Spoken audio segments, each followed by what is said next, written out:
Well, Mr. Speaker, every farmer knows that you reap what you sow. Just 10 years ago, you used to be able to go grocery shopping for a week and spend $160. It's now more than doubled to $340. So when will these Liberals admit that their policies have failed and Canadians are struggling?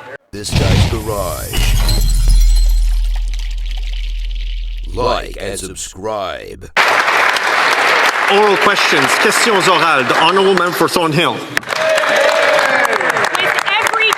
Grocery store, it seems like the prices you pay are getting higher and higher because they are. If groceries feel expensive right now, then it's only going to get worse because a new report this week shows that the price of groceries is going to go up $1,000 per family next year. And it's no coincidence that the Liberals are also raising taxes on the people who grow and ship and sell the food. So doesn't this government realize that higher taxes on farmers and truckers means more expensive for groceries for struggling families?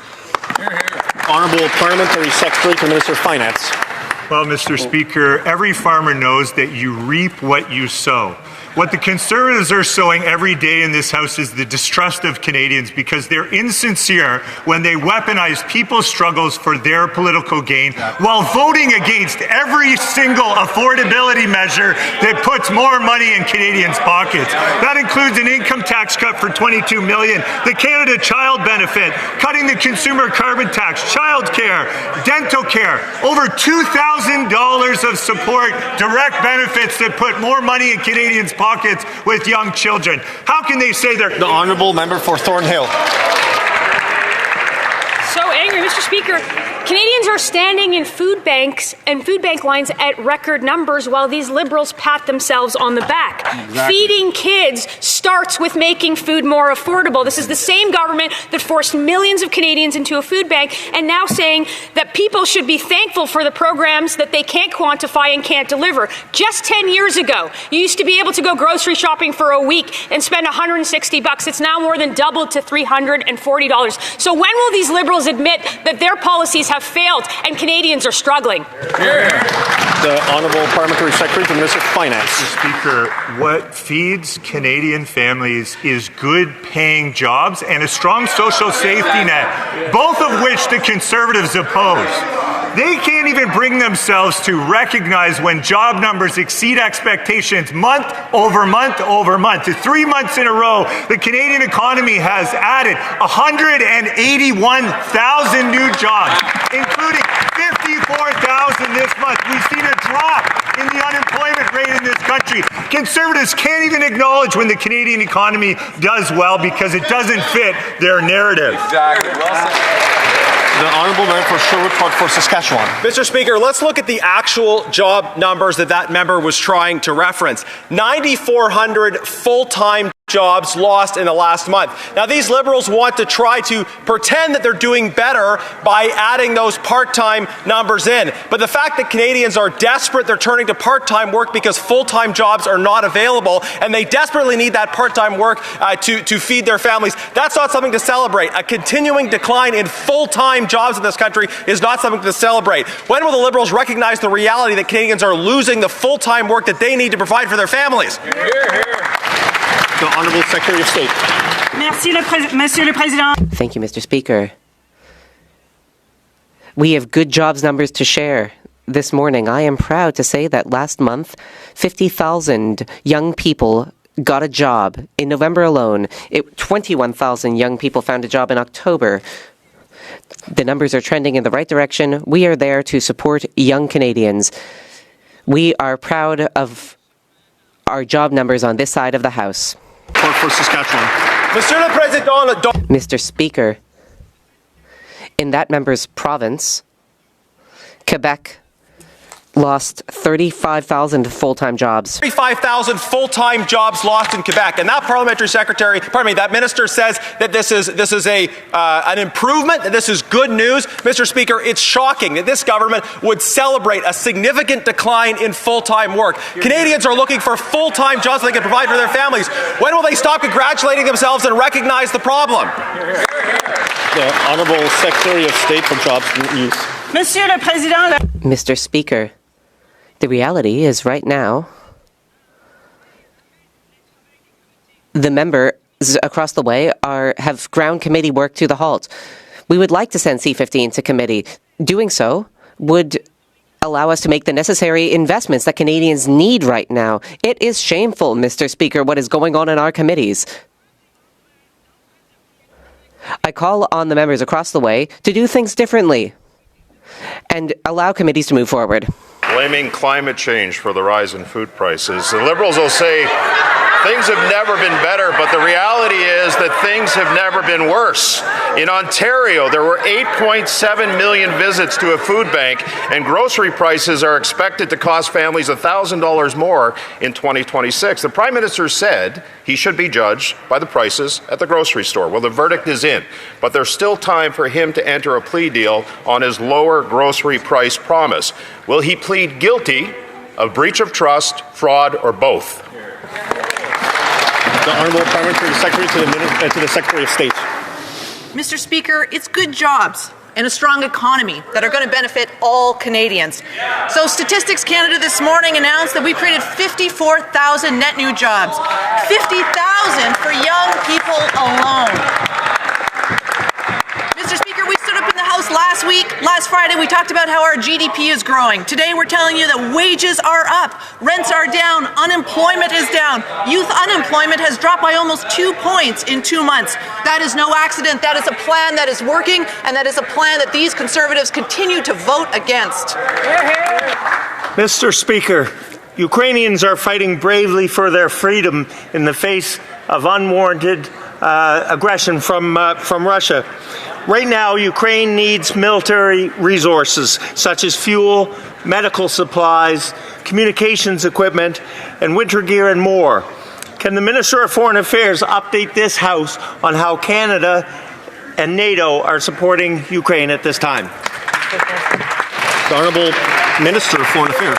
Thank the honourable member for the question. Over the past 3.5 years, the Government of Canada has provided approximately $22 billion multifaceted support for Ukraine, military, financial and economic support. And then this week at NATO, I committed another $235 million for Ukraine in defense of their sovereignty and security, and to ensure that their soldiers can make it through the winter as they fight on the front lines against this illegal and unjustifiable invasion. Canada will always stand for the rules-based international order that has kept us all safe since the end of the Civil War.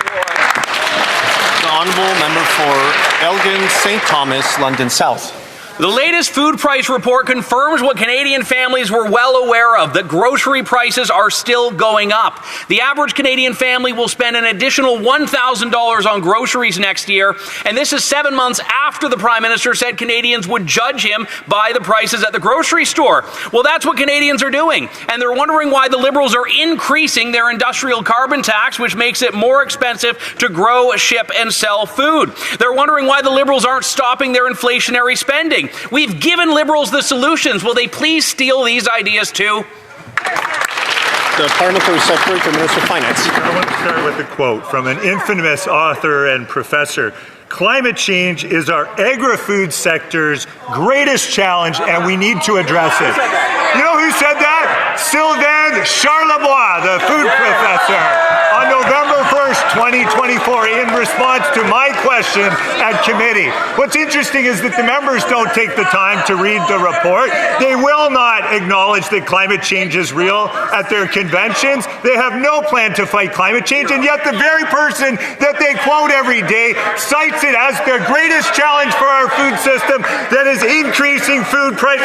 The Honourable Member for Elgin, St. Thomas, London South. Mr. Speaker, groceries are so expensive, Canadians can't afford the bologna the Liberals are selling. $17,500. That's what the average Canadian family will have to spend on groceries this year. A single parent in my riding making minimum wage would need to work 1,000 hours, half their year, just to put food on the table for their children. This has doubled since the Liberals took office in 2015. The Liberals may not do their own grocery shopping, but Canadians do, and they can't afford it. Simple question to the Parliamentary Secretary. How much is a litre of milk? The Honourable Parliamentary Secretary to the Minister of Finance. I'm happy to say that I do my own grocery shopping and all the cooking in my household as well. But what's interesting is that Canadian families want an empathetic, compassionate government that actually acts backs on the challenges and struggles that they're facing, not one that weaponizes their struggles for political gain. We're standing up for Canadians every day. We've offered an income tax cut for 22 million Canadians. We've cut childcare fees by more than in half, saving families $10,000 per year. The Canada Child Benefit put hundreds of dollars in Canadians' pockets. That's how you feed families for generations to come. Mr. Speaker, the Prime Minister told Canadians he should be judged by prices at the grocery store. Perhaps he should be careful what he wished for. Grocery prices are climbing. Families can't afford basics, and 85% of Canadians say food costs are their top concern. Canada's food price report says next year families will pay $1,000 more for groceries. When will these Liberals cut their inflationary spending, the industrial carbon tax, and their new fuel tax so that Canadians can simply afford to eat? Honourable Parliamentary Secretary to the Secretary of State. Mr. Speaker, instead of harping on about imaginary taxes that the Conservatives know aren't real and aren't affecting the price of food, they should think about their own conduct in this House. They should think about their votes. And when it comes to our budget does some key things. It improves access to the Canada Disability Benefit. It strengthens EI to protect workers. It increases investments in social and affordable housing. It makes the National School Food Program permanent. You know who considers those four things a priority, Mr. Speaker? The Daily Bread Food Bank in Toronto says those are the four things that we should be doing to help Canadians with the price of food. That's what we're doing. The Honourable Member for Mission, Matsuki, Abbotsford. Mr. Speaker, there's 8 million kids in Canada, and the last I count, the national program's not even feeding 2 million. So while families struggle with soaring grocery bills, small businesses are also being crushed by these same inflationary policies and the loss of purchasing power by Canadian families. Canada has 100,000 fewer entrepreneurs than it did today than in the year 2000. That's 100,000 less businesses able to support families and communities. Rising costs, higher taxes, and endless red tape are driving people out of business. Yeah. When will these Liberals admit their taxes and red tape are the Honourable Parliamentary Secretary to the Minister of Finance. Speaker, it appears the members opposite have spent so long in the opposition benches that they become so disagreeable that they can't even agree with the things that they've advocated for, which is a shame. Tax cuts for 22 million Canadians, for example, or a GST cut on new home purchases of $50,000 to families. Automated tax benefits. How about tax deductions for businesses so they can invest in themselves to boost their productivity and growth? That's what increases real wages relative to the cost of living. That's how families get ahead. That's how you support Canadians. Why don't the Conservatives get on board? The Honourable Member for Caribou, Prince George. Last week, Drax Pellet Plant in Williams Lake announced it was shutting down. This week, Domtar Pulp Mill in Crofton announced a permanent closure. That's over 1,000 direct and indirect jobs lost. Another 1,000 families who are facing financial uncertainty. It's been 10 years. 10 years, and the Liberals have failed to negotiate a fair softwood lumber agreement with the U.S. The Prime Minister is now in Washington for a third photo op, this time for FIFA.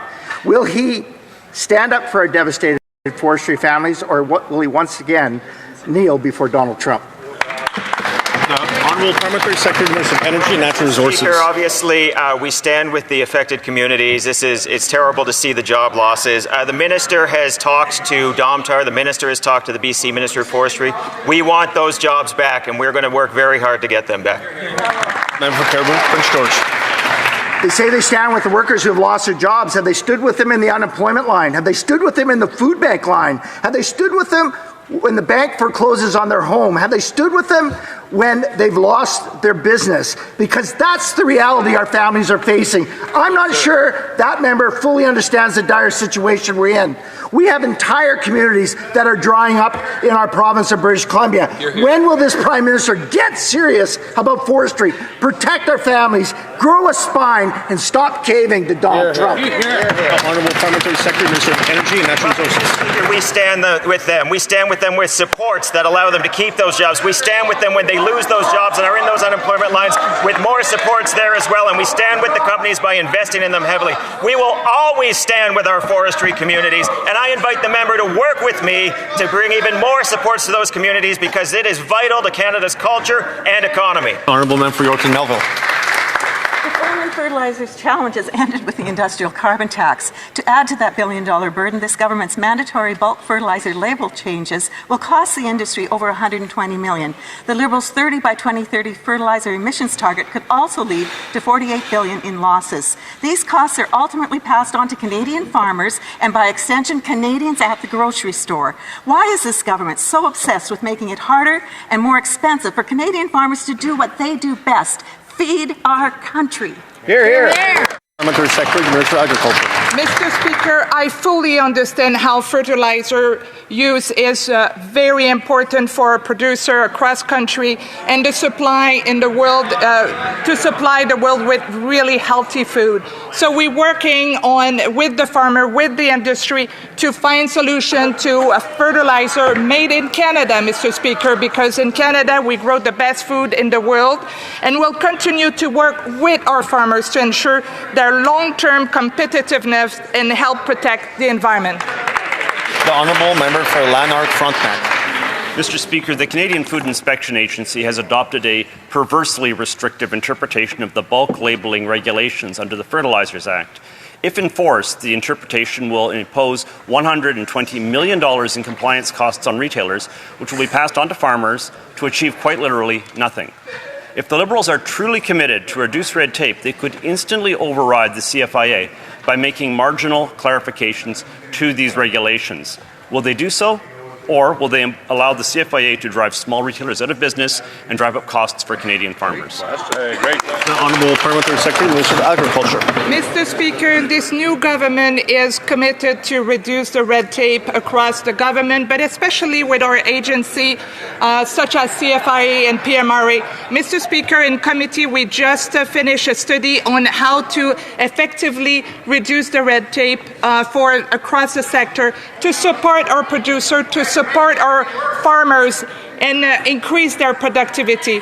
On this side of the House, Mr. Speaker, we work with our farmers and with our agency to find concrete solutions and help the productivity. The Honourable Member for Northumberland Clark. Through the chair of the Transportation Committee, it shouldn't take opposition parties calling emergency meetings to get a parliamentary committee just to meet like they're supposed to. But that's exactly what the opposition parties have been forced to do. When we did have a meeting, during the middle of the meeting, they suspended and ran out the back door. So will the chair confirm that there are scheduled meetings, or will he just run out the back door again? Vice Chair of the Transport Committee. Mr. Speaker, the Liberal chair's conduct shows contempt for this institution. He has refused to convene meetings 3 times and even suspended one for technical reasons before leaving, never to return. Worse, a Liberal MP has been filibustering for the past month, not only resisting hearing from victims, but deliberately delaying recommendations that could save lives. Every day those recommendations are stalled, they put Canadians at risk. That is shameful. A Conservative notice of motion has been filed condemning this misconduct. The Liberal chair must decide, is he a political operative serving the government, or an impartial chair serving this country? Mr. Speaker, in last month's budget, the finance minister said he made tough decisions to find savings. So I was surprised and disappointed to learn that the CEO of Farm Credit Canada racked up $300,000 in travel expenses this year and last year. Furthermore, almost all of those expenses were within Canada to talk with FCC employees at their offices. Why can't FCC spend $20 on a Zoom subscription instead of $300,000 on the CEO's travel expenses? The Honourable Parliamentary Secretary to Minister of Finance. Mr. Speaker, I can assure you that the preparations leading up to this year's budget 2025, there was a comprehensive expenditure review that looked at all the operational possible savings that the federal government could make in order to invest in the Canadian economy, to ensure that we have a capital budgeting framework that ensures we achieve capital formation, that we grow the Canadian economy, that we attract investment, that we diversify our trade, that we build infrastructure, defense capabilities, and housing that Canadians want, that we can defend our sovereignty, that we can build an affordable future for all Canadians. That's exactly what this government is up to. We're building Canada strong.